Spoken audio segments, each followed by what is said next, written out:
ಭೀಕರ ಬರಗಾಲ ಹಾಗೂ ವರುಣ ದೇವ ಕೈಕೊಟ್ಟ ಪರಿಣಾಮ ರಾಜ್ಯದ ಜಲಾಶಯಗಳು ಖಾಲಿಯಾಗಿ ಗೋಚರಿಸುತ್ತಿವೆ. ಅದರಲ್ಲೂ ರಾಜ್ಯದಲ್ಲೇ ಮೊಟ್ಟ ಮೊದಲ ಬಾರಿಗೆ ತುಂಬುವ ಜಲಾಶಯ ಎಂಬ ಹೆಗ್ಗಳಿಕೆ ಹೊಂದಿರುವ ಮೈಸೂರು ಜಿಲ್ಲೆ ಎಸ್.ಟಿ. ಕೋಟೆ ತಾಲೂಕಿನ ಕಬಿನಿ ಜಲಾಶಯ ಕೂಡ ಖಾಲಿಯಾಗಿ ಕಾಣ್ತಿದೆ. ನೀವೀಗ ದೃಶ್ಯದಲ್ಲಿ ಗಮನಿಸ್ತಿರ್ಬೋದು, ನಾನು ಜಲಾಶಯದ ಒಳಭಾಗದಲ್ಲಿಯೇ ಇದ್ದೇನೆ. ಜಲಾಶಯದ ಒಟ್ಟು ಎತ್ತರ 84 ಅಡಿಗಳು. ಆದರೆ ಸದ್ಯ ಜಲಾಶಯದಲ್ಲಿ ಈಗಿರೋದು ಕೇವಲ 64 ಅಡಿಗಳು. ಇನ್ನುಳಿದಂತೆ 20 ಅಡಿ ಖಾಲಿಯಾಗಿದೆ. ಕೇವಲ ಜಲಾಶಯದಲ್ಲಿ ಕುಡಿಯುವ ನೀರಿಗೆ ಲಭ್ಯ ಸಿಗೋದು ನಮಗೆ 7.12 TMC ನೀರು ಮಾತ್ರ.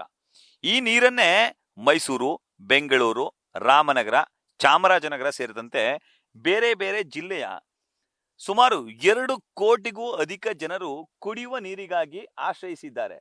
ದುರಂತದ ವಿಷಯ ಅಂತ ಅಂದ್ರೆ ಏಪ್ರಿಲ್ ತಿಂಗಳ ಮೊದಲ ವಾರದಲ್ಲೇ ಈಗ ಜಲಾಶಯ ಖಾಲಿಯಾಗಿ ಕಾಣ್ತಿದೆ. ಇದೇ ರೀತಿಯ ಪರಿಸ್ಥಿತಿ ಮುಂದೆ ಮುಂದುವರೆದ್ರೆ ಗತಿ ಏನು ಅನ್ನೋದು ಈಗ ಸದ್ಯ ರೈತರ ಚಿಂತೆ. ಇನ್ನು ಈ ಒಂದು ಜಲಾಶಯವನ್ನೇ ಕಾಡು ಪ್ರಾಣಿಗಳು ಕೂಡ ಆಶ್ರಯಿಸಿವೆ. ಯಾಕಂದ್ರೆ ಕಬಿನಿ ಹಿನ್ನೀರಿಗೆ ಹೊಂದಿಕೊಂಡಂತೆ ನಾಗರಹೊಳೆ ಅಭಯಾರಣ್ಯ ಮತ್ತೆ ಬಂಡೀಪುರ ಎರಡೂ ಕೂಡ ಇದೆ. ಈ ಕಾಡು ಪ್ರಾಣಿಗಳು ಈ ನೀರನ್ನೇ ಆಶ್ರಯಿಸುವ ಕಾರಣಕ್ಕಾಗಿ ಮುಂದೆ ಅದರ ಪರಿಸ್ಥಿತಿ ಏನು ಅನ್ನೋದು ಕೂಡ ಅತಿ ಹೆಚ್ಚು ಕಾಡ್ಲಿಕ್ಕೆ ಶುರು ಆಗ್ತಿದೆ. ಇನ್ನು ಜಲಾಶಯಕ್ಕೆ ಕಳೆದ ವರ್ಷ ಇದೇ ಸಂದರ್ಭಕ್ಕೆ ಜಲಾಶಯದ ಪರಿಸ್ಥಿತಿ ಇದೇ ರೀತಿ ಇತ್ತು. ಆದ್ರೆ ಜೂನ್ ಜುಲೈ ತಿಂಗಳಲ್ಲಿ ಅಧಿಕ ಮಳೆ ಬಿದ್ದ ಪರಿಣಾಮವಾಗಿ ಜಲಾಶಯ ಸಂಪೂರ್ಣವಾಗಿ ತುಂಬಿ ಹರಿದು ತಮಿಳುನಾಡಿಗೂ ಕೂಡ ಪ್ರತಿನಿತ್ಯ 20,000 ಕ್ಯೂಸೆಕ್ಸ್ ನೀರನ್ನ ಹೊರ ಬಿಡ್ಲಾಗ್ತಿತ್ತು. ಆದ್ರೆ ಈ ಬಾರಿ ವರುಣದೇವ ಕೈಕೊಟ್ಟ ಪರಿಣಾಮವಾಗಿ ಜಲಾಶಯಕ್ಕೆ ಒಳಹರಿವಿನ ಪ್ರಮಾಣ ಕೂಡ ಕಡಿಮೆ ಆಗಿದೆ. ಜಲಾಶಯಕ್ಕೆ ಒಳಹರಿವಿನ ಪ್ರಮಾಣ ಕೇವಲ 65 ಕ್ಯೂಸೆಕ್ಸ್. ಆದ್ರೆ ಜಲಾಶಯದಿಂದ ಸದ್ಯ ಈಗ 1,000 ಕ್ಯೂಸೆಕ್ಸ್ ನೀರನ್ನ ಹೊರ ಬಿಡ್ಲಾಗ್ತಿದೆ. ಅದರಲ್ಲೂ 800 ಕ್ಯೂಸೆಕ್ಸ್ ನೀರನ್ನ ನದಿಗೆ ನೇರವಾಗಿ ಹರಿಬಿಡ್ಲಾಗ್ತಿದೆ. ನದಿಗೆ ನೇರವಾಗಿ ಹರಿದು ಬಿಡುತ್ತಿರುವ ಉದ್ದೇಶ ಏನು ಅಂತ ಹೇಳಿದ್ರೆ, ಅಧಿಕಾರಿಗಳು ಹೇಳೋದು ನಾಲೆಗಳಿಗೆ ನೀರು ಹರಿಸಲಾಗ್ತಿದೆ, ಜೊತೆಗೆ ವಿದ್ಯುತ್ ಯೋಜನೆಗೆ ನೀರನ್ನು ಹರಿಸಲಾಗ್ತಿದೆ ಅನ್ನೋ ಮಾತನ್ನ ಹೇಳ್ತಾರೆ.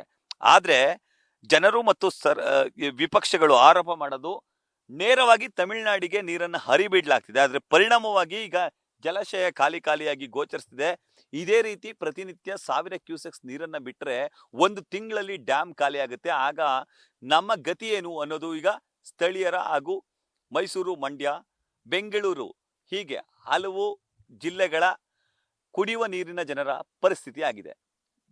ಇದೇ ರೀತಿಯ ಪರಿಸ್ಥಿತಿ ಮುಂದುವರೆದ್ರೆ ನಿಜಕ್ಕೂ ಮುಂದಿನ ದಿನಗಳಲ್ಲಿ ಭೀಕರ ಸಂಕಷ್ಟವನ್ನ ಕೂಡ ಎದುರಿಸಬೇಕಾಗುತ್ತೆ. ಬೀಚ್ನಳ್ಳಿಯಿಂದ ಕ್ಯಾಮ್ರಾ ಪರ್ಸನ್ ವಿನಯ್ ಜೊತೆ Ravi Pandavapura, news first Mysuru. News first ನಿರ್ಭೀತಿಯಿಂದ ನಿಮ್ಮ ಪರವಾಗಿ.